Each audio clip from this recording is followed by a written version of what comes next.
My wife cheated with my cousin and had a baby.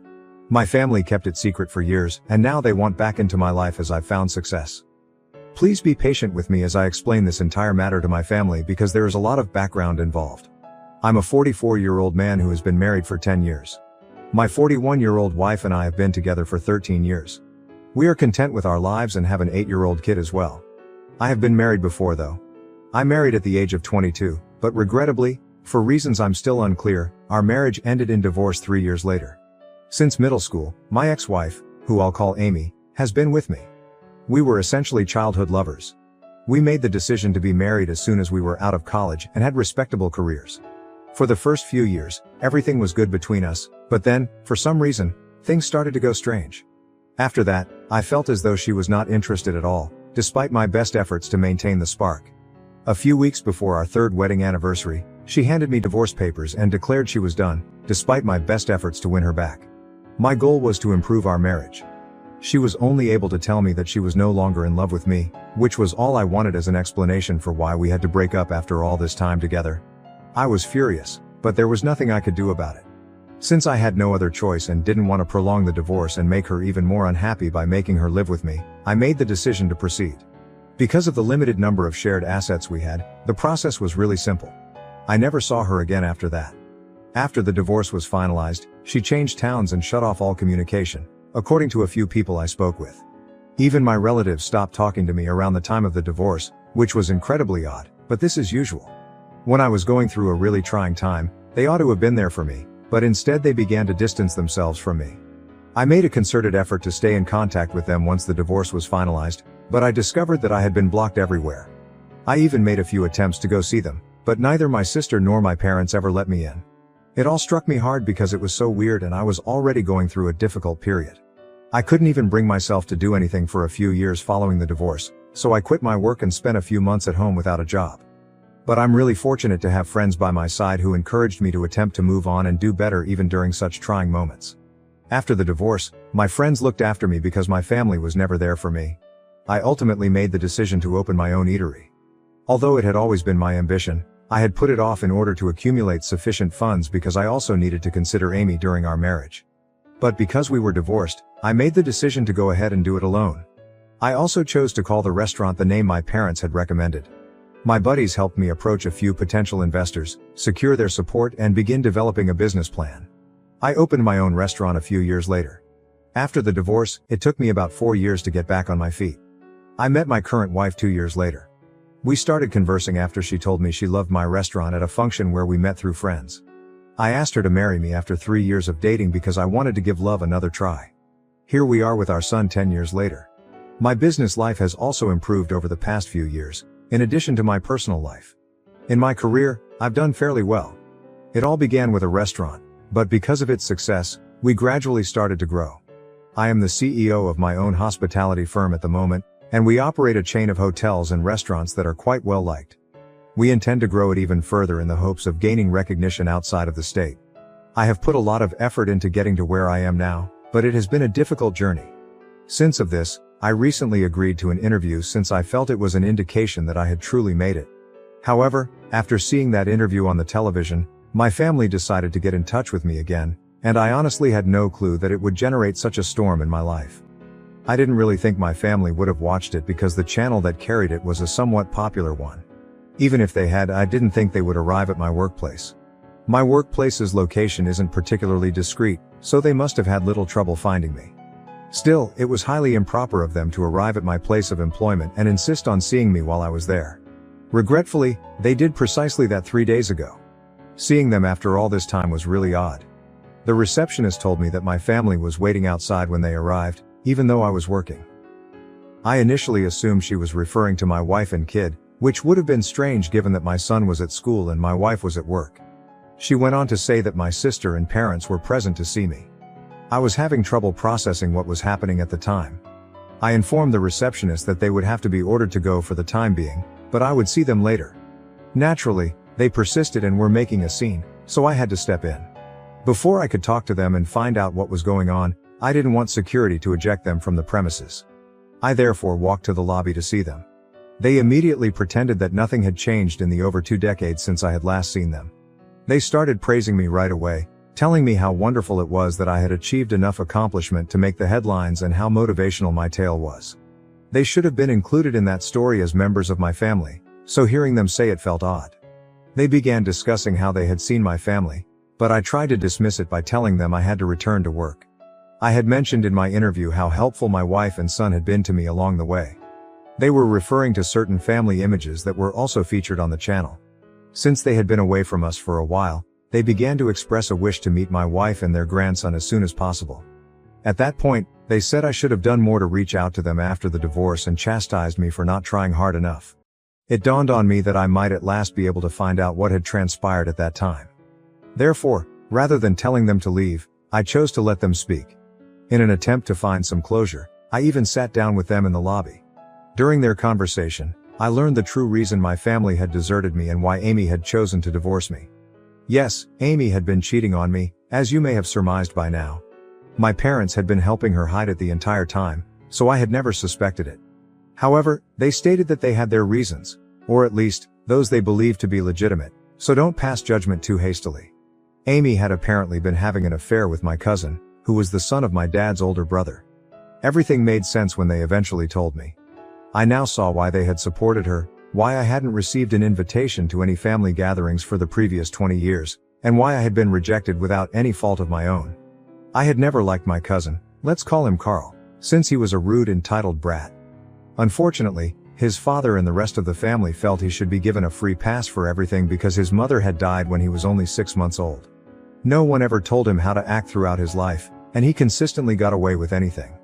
The fact that my uncle, Carl's father, was my dad's supervisor and had founded the family business before my dad joined it didn't help either. When Carl decided he wanted to be with Amy after we were married and she agreed, my family felt compelled to support them. They couldn't take the chance of upsetting my uncle. But apparently it was easy for them to decide to risk their friendship with me. They did precisely that. They also informed me that my uncle made it very apparent during the divorce that he did not want any family members, including my parents and sister, to communicate with me in any way. After Amy said she was expecting my child, they apparently attempted to object. They would have to cut me off if they ever wished to communicate with their grandson. In addition, when Amy filed for divorce, I was never informed that she was expecting a child. I couldn't have predicted because she hadn't been displaying at the time either. She had moved out long before the divorce was finalized, so she hadn't been living with me. Therefore, even before my son was born, I was unaware that I had become a father. It seems that my daughter, who is now almost 20, believes Carl is her biological father even though she has never met me. In any case, my parents told me this about what actually occurred all those years ago. It felt like I was being told a story, and I was hardly able to process any of it at the time. To acknowledge that this was my reality, I had to pinch myself. My family thought that by achieving job security and establishing a bond with their granddaughter, they had effectively cut me off. They had cut me off because, in my opinion, they were simply cowards. They could have simply told me the truth and let me deal with it, but instead they decided to be scared of my dad's brother, acting as though he could do more than just drive my father out of the family business. My dad could have taken legal action in retaliation even at that point. I honestly can't think of a reason why you didn't notify me about Amy's pregnancy or the fact that I have a daughter. They sat on this for 20 years without saying anything until they realized I was doing well in life. They suddenly felt a great deal of pity for everything and wanted to make amends with me. Sadly for them, I was able to see through their deception. I told them I needed them to go as soon as they were done telling me everything because I didn't have the capacity to forgive them right now after what they had just told me. Since we were seated in my workplace's lobby and I didn't want to start a fight, I made an effort to be polite. I couldn't, however, rely on others to act similarly. As soon as I told them to go, they began complaining that I should consider their point of view and how challenging the situation had been for them as well. I informed them that I was positive they were only contacting me now because they wanted a share of my success. They strongly rejected it. My sister even went so far as to argue that they were the reason I was successful in the first place, as they had come up with the name for my restaurant back when it was still just a dream. Given that they hadn't helped me over the years and that I had created everything on my own with the assistance of my friends rather than them, I thought it was rather brave of her to make such a claim. It wasn't enough for them to claim credit for my accomplishment just because they suggested a name. I laughed at her because the idea was so ridiculous. I threatened to have her and my parents ejected from the building if they didn't leave right away. They persisted in their argument, stating that they would not go until we had resolved our differences. But I was not interested in carrying on the discussion. I therefore carried out my promise and had security eject them from the building. As they were being led away, They were obviously very unhappy and tried attempting to convince me that they had no other option. However, I don't believe that. They had an option, but they chose poorly, and now they will have to live with the repercussions. They have survived the previous 20 years without seeing me or my family, so I have no doubt that they will be able to do the same in the future. In any case, they haven't stopped attempting to get in touch with me 3 days after this happened. They haven't had the guts to return inside my workplace, but they have been showing up outside, sending emails to my work address, and texting me on social media. Their attitude has clearly changed as seen by the numerous apologies in their mails. They appear somewhat agitated as they wait for me to stop for them outside my place of employment. However, I ignore them and simply drive past. I almost feel sorry for them now because of how horrible things have gone. To be honest, I've discussed this with my wife because, no matter what I do about my family, we still need to consider my daughter, whom I was unaware of until a few days ago. We have been debating whether or not to track down my daughter and attempt to get in touch with her. We also have to deal with my family, who I don't think will leave until they have another opportunity to talk to me. My wife believes that perhaps I should invite them over and have a conversation with them in order to at least try to resolve the issue. Since this circumstance isn't healthy for my emotional health, she thinks it might help get rid of all the toxicity. But I'm not personally interested in doing it. Given everything I've learned and what I'm going through right now, I don't have the mental capacity to deal with them, so I just want to keep ignoring them till they go away. We are struggling greatly to decide how to proceed and handle this. After 20 years of no communication, I also question whether I'm wrong for not wanting to give my parents another chance to talk. Update 1. A week and 3 days have passed since my initial post, and my spouse and I have made the decision to keep ignoring my relatives. Fortunately, they haven't been showing up to my place of employment for the previous several days. This is most likely due to their fatigue or fear of security. In any case, I'm glad. It was much simpler for me to quit thinking about them after they stopped visiting. It appears that I was feeling guilty about how I was handling the matter because of their presence. I no longer feel bad about not responding to their texts. No matter how many times they apologize, nothing will change. No amount of apologies will make up for the fact that they have failed me as a family. I'm not even bothering to block them anymore, even though they've kept sending messages from different accounts and email addresses. What's the point? I'll continue to ignore them even if they try to apologize by making new accounts. We'll see how long they can continue this. Let's go on to the other problem we are facing, my daughter. Neither my wife nor I knew how to handle the matter. My parents told me where she attends college throughout our talk, so we have her name. I haven't taken any action yet, but my assistant was able to locate her social media profiles. I am unsure of if it is appropriate for me to contact her, and I'm unsure of how to inform her that I am her biological father. I can't just walk up to Amy's house and demand custody or anything because she's not a kid. Furthermore, given what I've learned about Amy, I'd prefer not to have her involved in this at all. I no longer have any regard for that woman or my family as a whole because they are all cowards with no courage, and I don't want anything to do with them. I can't say the same for my kid though. She is still my biological daughter, regardless of who reared her. Please let me know if you have any suggestions about how to approach her or if I should even be doing this. I also want to thank everyone who left a remark on my first post. I hope you can help me again because your advice has been incredibly useful. Update 2. My wife and I made the decision to move ahead after reading the comments on my last update. Waiting for the ideal moment or chance to get in touch with my daughter was pointless. We had to remove the band-aid and finish the job. We thought it wouldn't be appropriate to fly out to her because she lives in a different state, so we chose to message her first and see how things work out. We messaged her on Instagram and gave her the most polite explanation possible. We are merely awaiting a response at this time. She will undoubtedly find it difficult to accept, just as it is for me. The fact that my wife has been so understanding of my efforts to reconnect with my long-lost kid from my previous marriage is beyond me. We're trying our best, but I'm sure it's bringing up a lot of complex feelings for all of us. I would love to establish a relationship with my daughter, therefore I sincerely hope she responds. My parents haven't visited my place of employment in a long time. They wrote me a lengthy email yesterday in which they expressed their sincere regret for everything and their want to mend our friendship. They only required one opportunity. Additionally, they indicated they would wait for me to get in touch with them before contacting me again. To be honest, I'm a little relieved that they finally understood that I don't want to talk to them at this time.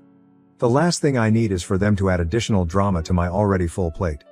All I can hope for now is that they follow through on their promise and don't get in touch with me again. I will talk to them myself if I feel ready or want to at any time. But at this point, it doesn't appear probable that this will occur anytime soon. The situation has only gotten worse now that I know the true reason they haven't spoken to me in 20 years. I don't think the feeling of betrayal and hurt will go away anytime soon. There was at least one positive outcome from this. I learned more about my daughter, and I'm hoping she will choose to give our relationship another shot. In case she doesn't want to speak with us, I haven't yet told my kid about her. I don't want to give him unrealistic expectations. But if everything works out, he might see her as a sister, and I might meet the daughter I never knew I had. Right now, I'm feeling a lot of different emotions, and I'm making a lot of effort to control them. Update 3. I made contact with my daughter on social media approximately 2 weeks ago. I messaged her, telling her everything about myself and our relationship. I finally got a response today after waiting for 2 weeks. She only mentioned that she had discussed me with her mother and that she had discovered that I am her biological father. She was shocked by this, of course. She had no notion that she wasn't Carl's daughter and had thought he was her biological father for the last 20 years. She also told me that she wanted to see me and my family after learning the real tale of how her mother and I got to be this way. Since she doesn't have the money to visit us at this time and isn't talking to her family, we are taking a plane to see her this weekend. She didn't go into too much detail, but Amy first attempted to deny the message when she challenged her about it. But in the end, she had to be honest with her. Since I don't want to talk to Amy, I sincerely hope she doesn't get in touch with me. I haven't heard from her yet. When my family learned that I had contacted my daughter, they promptly betrayed their word and began attempting to speak with me. My uncle was obviously upset that I found out, and rightfully so, as they had worked for 20 years to make sure I never found out so that their lives wouldn't be disturbed. I've learned that my uncle is blaming my parents. My dad still fears his older brother, despite the fact that he no longer works for him and owns his own company. He has been pleading with me to explain that neither Carl nor my uncle were involved in my discovery, but I fail to understand the purpose. They are the only ones who could have maintained such a secret, so even if I did, I doubt anyone would believe me. The majority of my family has never been close to me, and they haven't bothered to talk to me in 20 years. It's amusing how frantic they are right now to keep their friendship with my uncle intact. But to be honest, I don't give a damn. I lost out on 20 years of a relationship with my daughter because of them. This, I believe, is the least I can do. Update 4. I finally got to meet my kid today with my family. It was initially uncomfortable, then moved, but overall it was simply lovely. Despite having grown up with two of the worst people I've ever met, she seems to be a decent and caring person. She is a very mature and clever young woman, whether it is due to her natural disposition or to the fact that they raised her well. During our lengthy talk, we discussed Amy and Carl's situation. She told me that she didn't care that they didn't approve of her meeting us. She doesn't care what her folks think now that she knows the truth. She doesn't intend to eliminate Amy and Carl from her life entirely because they don't have any other children but her, but she will undoubtedly put them out of her life for a while as she tries to come to terms with everything. She informed me that she also needed time to begin developing a relationship with me. I completely understand that she's in a really strange mental state at the moment. She seemed to get along well with my wife and her half-brother, and we had a great day overall. During supper, we discovered that my parents, who are her grandparents, had maintained communication with her throughout the entire time. Given that they were her grandfather's brother's family rather than her biological grandparents, she always thought it was odd how sentimental they were about her. Now they understand why they were so devoted to her. But now that she has learned all of this, she and I both view them differently. Since I'm a lot older than her, I can probably relate to her feelings, but not totally. Having been deceived by those she thought were closest to her throughout her life, she is just 20 years old and is likely finding it much more difficult to cope. In any case, we will both need to work on this, and maybe things will improve in the future. We're going to make an effort to make it the greatest it can be, so I know it must be. The fact that the meeting went well and that my family and I both seem satisfied after everything makes me very happy. No matter what Carl, Amy, or my family have done, I'm also rather happy with the situation. The important thing is that we finally have an opportunity to put things right after all these years, and I'm going to take advantage of it.